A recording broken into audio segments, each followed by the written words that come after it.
Okay. All right. Good evening, everyone. I apologize for connecting late. I was out somewhere and I couldn't get back up until now. I really apologize for that. Please do pardon me. Let me quickly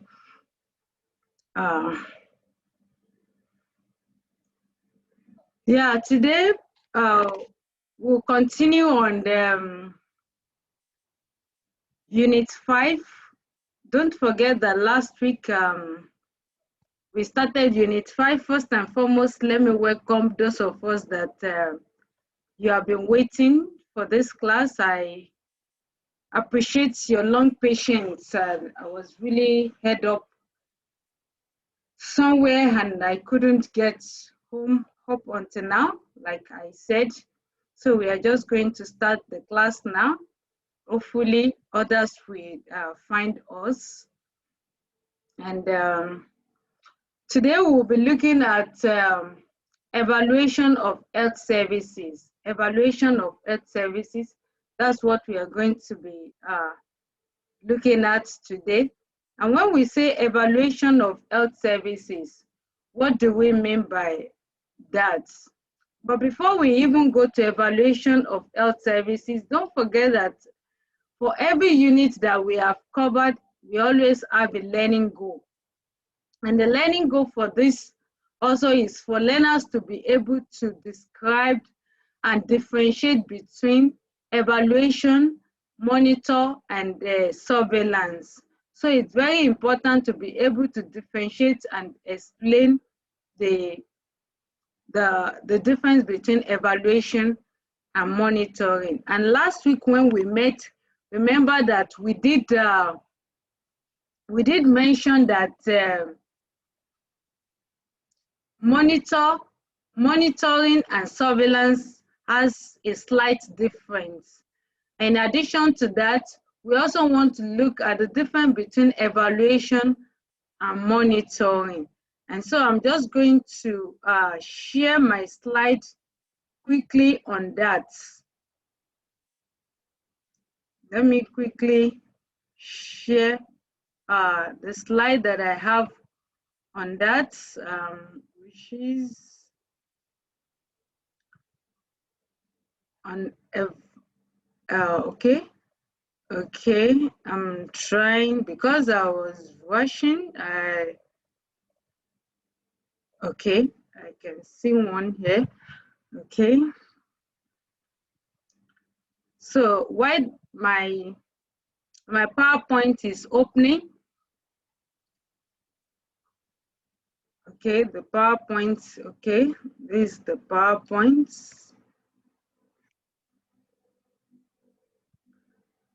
Okay, okay,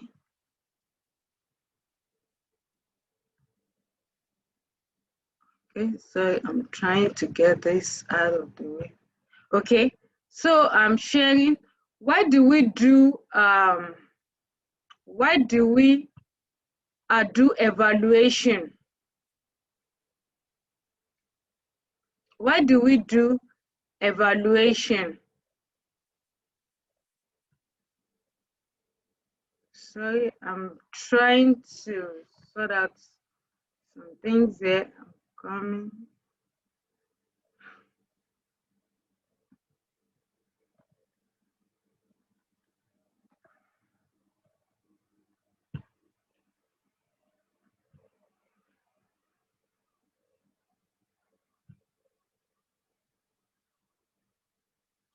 This is what I'm sharing.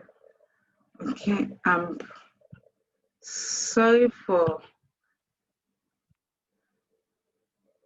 Okay, so like I was saying that monitoring and surveillance processes are only to check the deviation of any program or activity from its aim till it reaches the goal. So when we are doing monitoring and surveillance, we are trying to check the deviation. What are the deviations that occur in the activities that we are doing?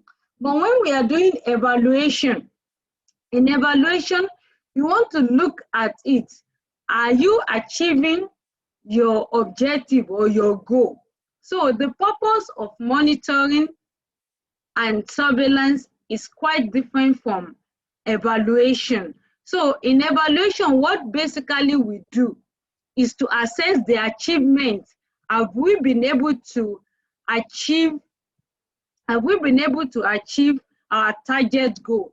Take for instance now, when there is an outbreak of diarrhea in a community, you want to check and you set a goal that, okay, by the end of the week, after doing A, B, C, D, that the outbreak, the diarrhea outbreak should have been eradicated. So at the end of 1 week, or maybe after 4 days, you want to evaluate, are you achieving your set goal?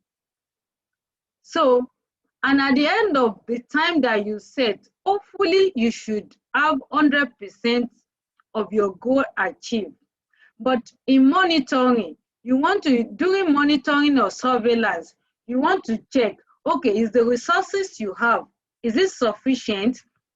Apart from that, is the human resources, is the materials to meet up the challenge? Are they available? Are they enough also? And so you can see that there is difference between surveillance, monitoring, as well as evaluation. So evaluation simply is checked to when you want to ensure that, oh, is my objective met? But in monitoring, you want to check that, are there deviation in what I have set to do? So they are quite different two things. They are not the same, and it's very important that we understand that. So what is evaluation? I'm going to quickly share my slide on that, on the meaning of evaluation and the components of evaluation.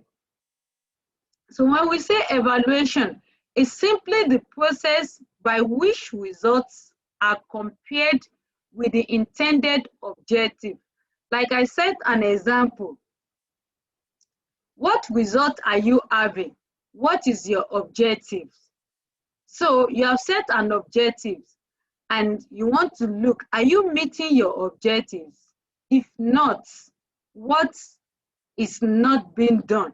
Actually, when doing monitoring and surveillance, you have identified some loopholes and you have replanned and you are tackling, or you are providing the necessary requirement that is needed in order that when evaluation comes, you want to ensure that your target or your objectives or your goal is met. So it's simply an assessment of how well your program is performing. And when you say evaluation is always considered during planning and implementation stage of an activity. It is also a crucial in the sense that it helps us to identify the health benefit that is derived. So another important point in evaluation is that it helps us to identify difficulties in performance, that is, performance difficulties, as well as it helps us to generate information for other purposes. For example, to attract attention to a problem. So during evaluation, it attracts your attention to a problem. You can see a loophole. You can see, oh, this could have been done better like this. It also helps us to also identify during monitoring, we are supposed to identify all lapses, but whatever is missing during evaluation, you also identify it, and you'll be able to see why targets or intention or objectives or goal is not yet met. Then you can actually plan and reevaluate in that area. So far, are there any questions that you would like on that? So the next point is to look at the elements or the components of the next point is reasons why do we do evaluation. Of course, there is always a reason for whatever we do. There is always a reason for whatever we do. In nursing, we call it rationale. In nursing, we call it rationale. There is always a rationale for whatever we do and how we do what we do. And so, in evaluation, we also have reason for doing what we do in evaluation. And what are those reasons? We want to look at those points on why evaluation is essential in programs. Here I said the reasons for evaluation are as follows. It helps health services, as we see that health services are becoming more broad and complex. Evaluation helps us to see the growing concern about a situation of health services in developed and developing countries. And so questions are raised about the quality of medical care, utilization, as well as the coverage of health services, benefits to community. So these are the reasons why we do evaluation, whether in developed country or in developing countries such as ours. So you want to look at the quality, is to check the quality of healthcare, the coverage of health services, as well as the benefits of health services to the community in terms of the rate of mortality and morbidity reduction, also improvement in the health status of the community. Another important point for us to note is elements of evaluation. What are the elements of evaluation? Under this subheading, we'll be looking at the component of evaluation process. We've got like 8 to 9 components of evaluation process, and we're going to look at it one after the other. The first component is relevance. Relevance or requisition relates to the appropriateness of the service, whether it is needed at all. If there is no need, the service can hardly be of any value. Of course, if there is no need to carry out bed bath, for example, to your patient, why do you want to give bed bath? So if you give it without the necessity of it, it's of no value to the patient. And a good example here is vaccination. Take for instance now, there is COVID pandemic.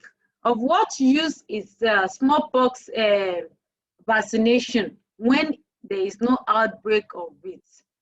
So those are the relevancy of a material or a program when you are evaluating. So before you conduct a program, you want to look at the relevancy of that program, and you should be able to evaluate it. Is it needed? Is it necessary? Is it of value to the community? So those are the things we want to check during relevancy. It's important that we check the relevancy of a program before we carry it out for effective evaluation. So that is one. Another point under the component or element of evaluation is adequacy. Yes, adequacy. So you look at it, what do we mean by adequacy? It implies that sufficient attention has been paid to certain previously determined courses of action. Example is inadequate or insufficient manpower that is causing work overload, that is causing work overload, that is causing work overload. And so you want to look at the adequacy of a program or a material.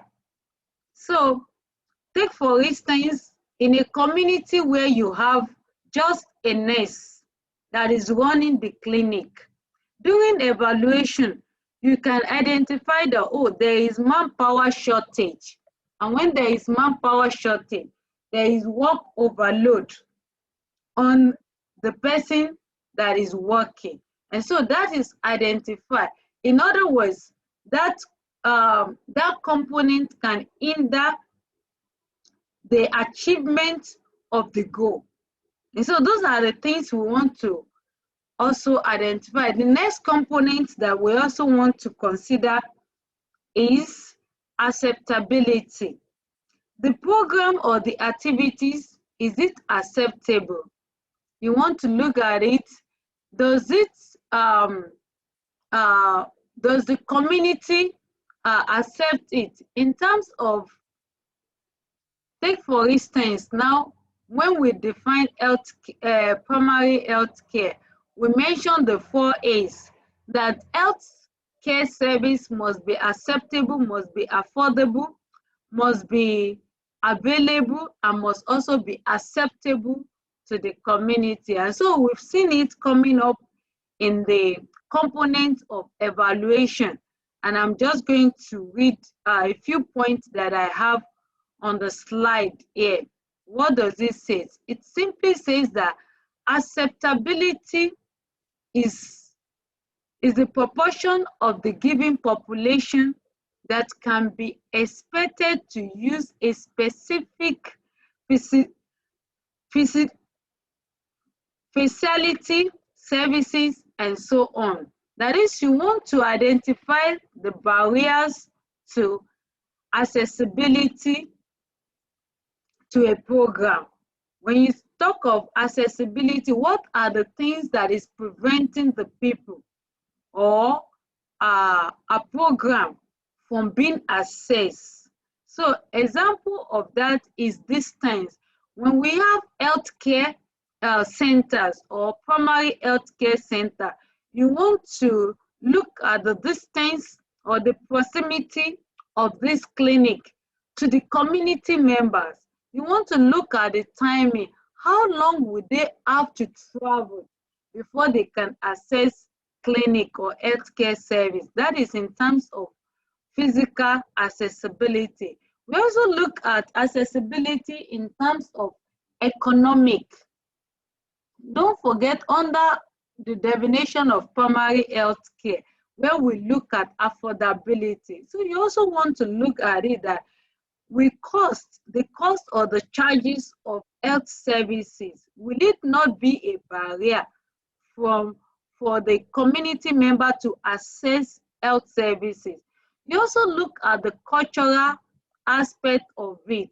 Is it culturally acceptable? So in all of this, we've looked at the accessibility in terms of the social, the economic, the physical, in terms of the distance, and we also look at the social or cultural acceptability.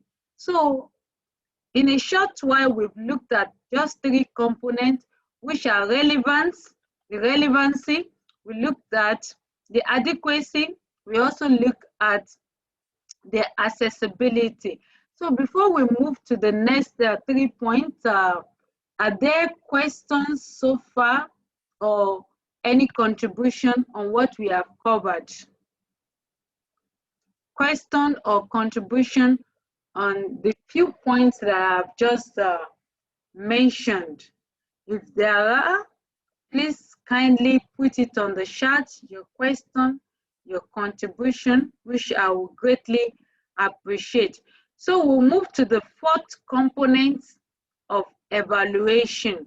So, and I'm going to share my slide on that, what I have jotted down on that. The next one is acceptability. Acceptability. The service provided may be accessible, but not acceptable to all. Example I can give you is male sterilization, screening for cervical or rectal cancer, insertion of copper T if the professional worker is male or female, as the case may be. And so in African context, you will see that most of the men do not want to do family planning in terms of male sterilization. And so we also have to look at it when we are bringing this kind of health services or program to a community. We have to first assess it and evaluate it. Is it accessible? Is it acceptable by the community members? Screening for cervical screening. Is this something that the community or the people will accept?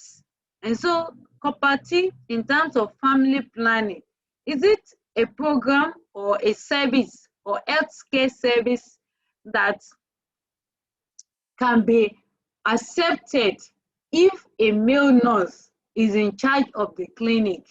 So those are the things that we want to look at under acceptability. And the next point is effectiveness. That is the next component, which is the fifth component under evaluation. So you want to look at the extent to which the underlying problem is prevented or alleviated. This will help us to measure the degree of attainment of the predetermined objectives or target of the program or the services that we are giving. If possible, in terms of the benefit or the reduction in the problem, as well as the improvement or the satisfactory health situation. So it's very, very important for us to look at effectiveness of a program. We evaluate the effectiveness. Is it improving the outcome? Is it improving the health problem? Is it also attaining? If our objective is to eradicate a certain disease, is it meeting the objectives? So if the objective is also to improve, is it improving? If it's to enhance, that is to benefit the community member, you want to look at it that is it achieving that objective or aim. And the sixth one is efficiency. When we say efficiency, what does it mean? It simply helps us to measure how well resources, money, men, material, and time are utilized to achieve a given effectiveness. So you look at it, yes, it is effective. Sometimes a program can be effective and not efficient. So an example is the number of immunizations provided in a year as compared with an accepted norm using cotton and gauze to clean the windows or chairs during personal work on project time. A medical officer who cannot speak the language of the client, or a professional nurse who cannot insert a copper T or health personnel program. And so these are the things you want to look at. What is the effectiveness of a nurse that is posted in a rural community clinic? And you are promoting family planning in that community. And they come and they are choosing cooperative as a choice of their family planning. And here we have a nurse that is on ground in the clinic, and she cannot provide a service. What is the effective efficacy or efficiency of that program? And so you can see that as much as cooperative is effective to uh, reduce to space your children, that is what we are telling them in family planning, and also to reduce the rates of mortality rates as well. You also want to look at it. Can the person, the resource person, can the person provide this service? And so if the sister or the nurse on ground cannot provide this service, then the efficiency of that program is actually defeated. And so those are the things we want to look at. And the last of the components, which is impact. So I'm going to share my slide on that. It's called impact. You want to look at the impact of the program on the community. When we say impact, what does it mean? It's simply an expression of the overall effect of a program, service, or institution on health status and socio-economic development. For example, as a result of malaria control in Nigeria, not only has the incidence of malaria dropped down, but all aspects of life, agricultural, industrial, and social has shown an improvement. So, if the target of 100% immunization has been reached, it must also lead to reduction in the incidence of elimination, of a preventable disease. And so we've just covered the 8 components of evaluation, and in the interest of those of us that we are present in class, I want you to type on the chat the 8 components that we have just covered, 8 or 7 thereabouts that we have just covered. Just put on the chat here the 8 components of evaluation that we have just covered. And so we have the relevancy, that is 1. Adequacy, that is 2. We have accessibility, that is 3. We have acceptability, that is 4. We also have effectiveness, we have efficiency. Yes, we have efficiency. We also have impact. So we've mentioned like 7, and I would like each of the students present to mention the 7 components. While you are typing that, I'll quickly go to the next points that we have, which is evaluation of health service. So under evaluation of health service, when we say evaluation of health service, what do we mean by evaluation of health service? So I'm just going to share my slide on that.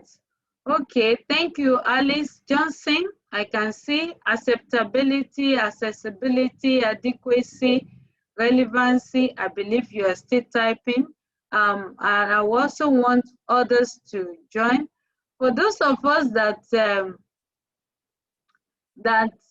off our video is more or less like you are not in class. Like I always say that it is important for me to see the student I'm facilitating. So as far as I'm concerned, it's only Alice Johnson that is present in class. So she is the only one that our video is on. For those of us that will log in, I will appreciate if your video is on.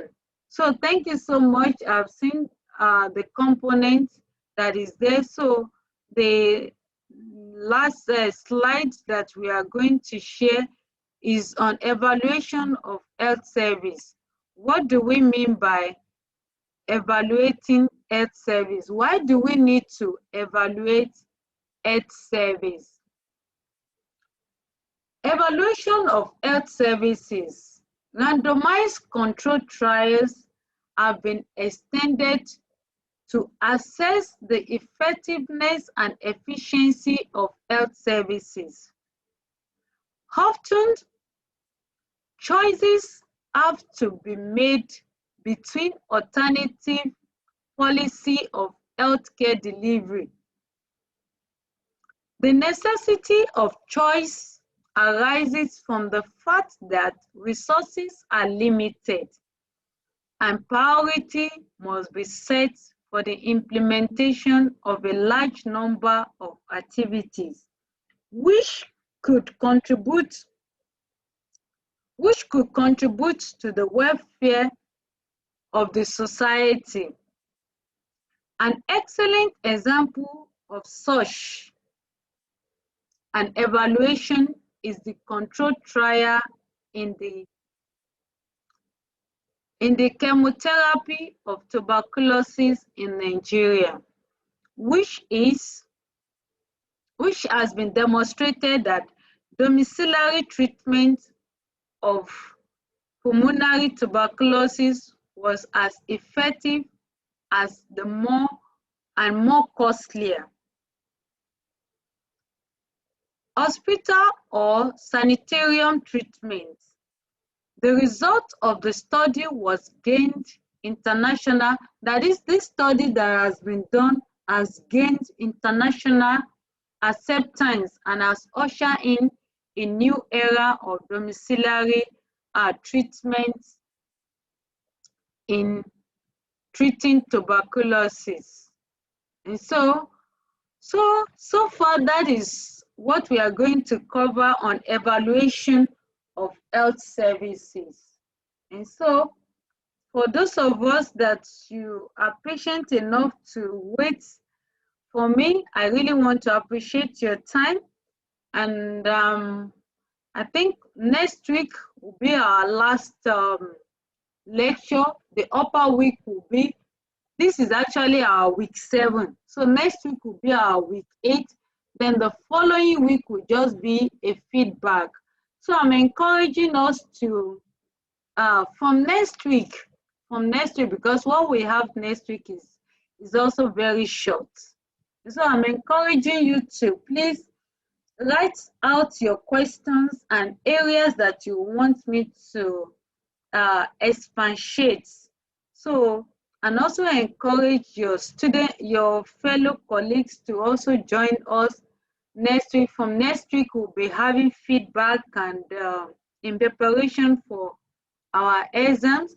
So don't say that because we are almost rounding up the facilitation, you stay up. Please, you're still encouraged to join the class, come up with your questions and your contributions. And so I want to welcome questions and contributions. And if there is none, I think we can end the class for today. I'll see you next week, same time. I think today we are very late. I think next week, by God's grace, we'll meet up with 5 to 6. No, 4 to 5. Yeah, 4 to 5. So if there is no question, I will end the class. So we'll see next week by God's grace. Thank you so much. Bye. Thank you, Mom. Bye. Bye.